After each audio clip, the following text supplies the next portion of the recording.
Good morning, YouTube Pipe Smokers. So I started a new diet, and they really don't want you to call it a diet, but it's a lifestyle change. I started yesterday. You have to do a 30-day commitment, and it's called the Whole 30. This happens to be a journal that you write down how the day goes and everything. But the premise of the diet is clean eating, which is a real eye opener. Um, and it almost infuriates you because government, as we all know, is cracking down on tobacco left and right, but they don't crack down on food. And I'll give you a few reasons why I think that's not right. But so I want to take you on this journey.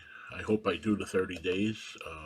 I want to do it. I'm in day 2, starting today, and it's based on really a low carb, low sugar diet, which is keto, which is works for a lot of people. Which I've tried it all. Listen, all diets work. Weight Watchers, all of them, if you follow it. At some point, we all know we get weak and you fall off the wagon, and it you sabotage yourself. In my case, the big saboteur is wine. I love to drink wine with dinner, and I recently found out that any alcohol you consume, your body stops losing weight for 42 to 78 hours. I did not know that before, but I knew I wasn't doing well on whatever diet I went on, and it's because of the wine. I'd always lose that initial 10 or 15 pounds within the first few weeks, and then it would slow down to nothing because that's water weight, but the wine would prevent. Yeah, I'm not talking I just have a glass. I'd have 2 or 3 glasses with dinner. And once in a while, a shot of whiskey with a cigar or something. So, all in all, I was sabotaging myself. But what this diet does open your eyes to, you have to do clean eating, which means grass fed beef, no preservatives in the food, more organic stuff. I recently read an article. You know those rotisserie chickens that everybody sells in the supermarket? Well, they sprinkle that with a spice that has high carb and high sugar to keep you addicted. Sugar and carbs keep you addicted to food. That's why you're full and you can eat a bag of potato chips and you want to eat more because your body craves that sugar and carb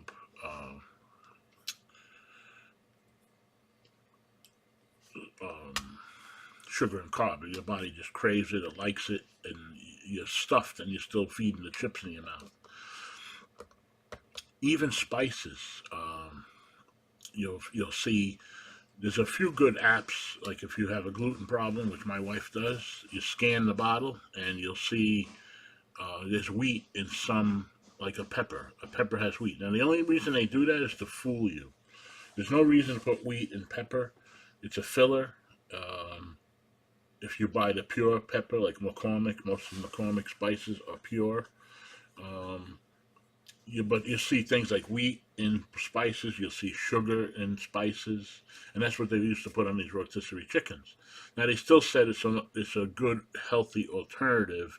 Just don't eat the skin. I happen to love the skin, but even so, some of the sugars still get into the meat, and it's not as healthy as it would be if you roasted your own with more pure spices. But anyway, that's what this diet does.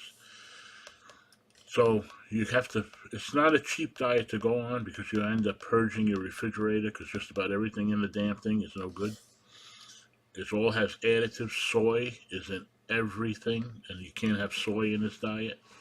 So the good news is Walmart, Whole Foods, Costco, they have a lot of Whole 30 sections now because I guess the diet's really taking off. They don't really want you to call it a diet. It's a body reset. So you rid your body of all these chemicals and fillers and nonsense, and you're supposed to be transformed in 30 days as a reset. Then they want you to reintroduce, there's no dairy on this diet, no wheat. So after the 30 days, if you made it that far without cheating, and by the way, if you cheat, you have to go back to day 1 and start over. So that's the incentive not to cheat. And so after the 30 days, they want you to reintroduce what you didn't. So I drink my coffee black now because I used to use light cream. Can't have dairy. So if you wanted cream in your life again, you start adding cream to your diet. If you notice you have joint pain, you know that cream or something in it was the trigger. If you notice you have stomach issues after you introduce cream back into your life, then you know that cream is what the trigger was. So it's a good way to learn what was affecting your body in a negative way. And that's the idea of the program. So if you got past cream and you had no ill effects, then you can reintroduce wheat.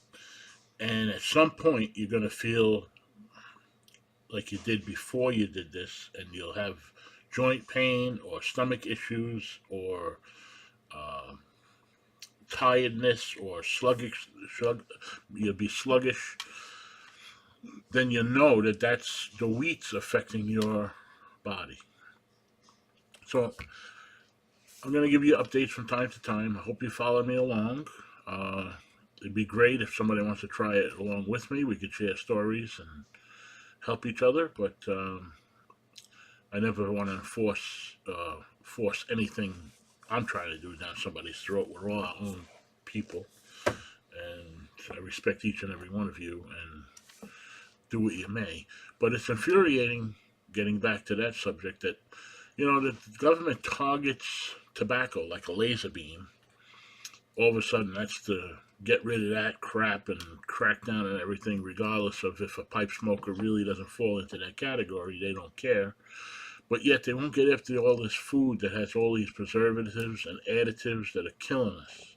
The food, 100%, is contributing to a lot of illness and sickness. There's no doubt about it. It's been proven. There's a great book in the indigenous people. It's a group in China that lives in the mountains. Granted, they don't use technology for the most part, no phones, no transportation, but they eat mostly plant-based foods that they grow. They live well into their hundreds with no Alzheimer's and no cancer reported. And once a year, they may eat a chicken, and it's like a feast, and then they go back to a plant-based, only what they grow. It's really an interesting book. It's called The Indigenous People, and that's proof that eating right is the key to longevity. You get a lot of the old Italians that grew their garden. Most of the Italians lived well into the 90s, even with their wine, but everything was homemade, so they knew what was in it. No pesticides, no additives, no junk. Everything, spices were all naturally, herbs were grown. There's definitely a link to food and illness. Don't kid yourself. The problem is, unlike cigarettes, you have to eat something.